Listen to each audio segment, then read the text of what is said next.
Grandmaster Keith Hafner here. You know, I think the world is filled with a lot of grace and beauty, and if you look around on a morning like this, you can't help but be reminded of that. But we'd really be naive if we thought that there were no rough edges, that there were no scraped knees, no bad guys, no disappointing experiences in life.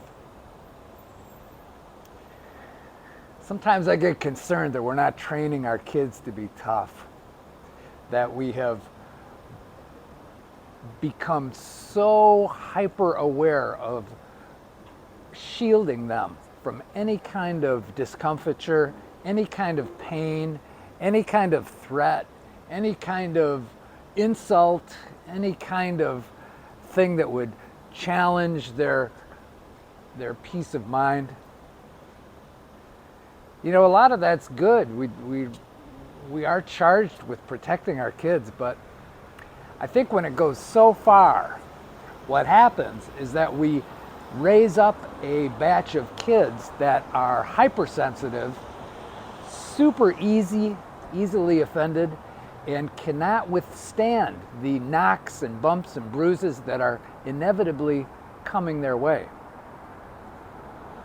We want to raise tough kids, and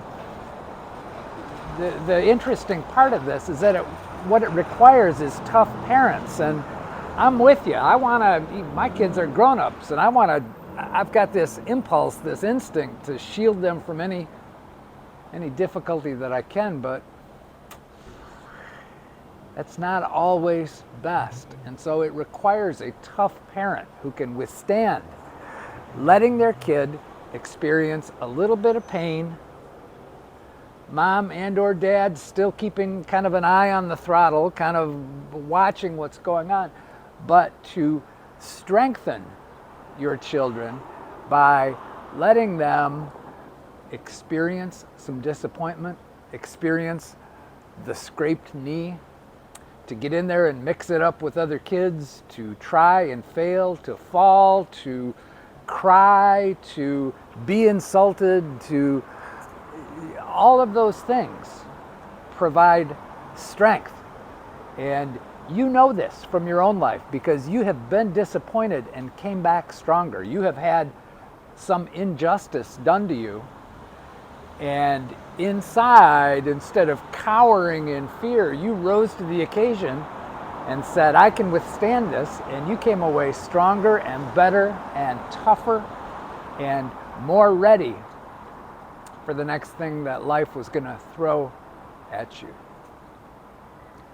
So I encourage you just to think about this, and to think about, in your instinct to protect your kids, if you are really teaching them to be weak, teaching them that everything hurts, teaching them that they can't do hard things. And if that's the case, very gradually start to turn that around. They get hurt, pat them on the back and say, get in there and try again, kid, because we've got to develop that toughness. And it takes two. It takes a tough parent to create a tough kid.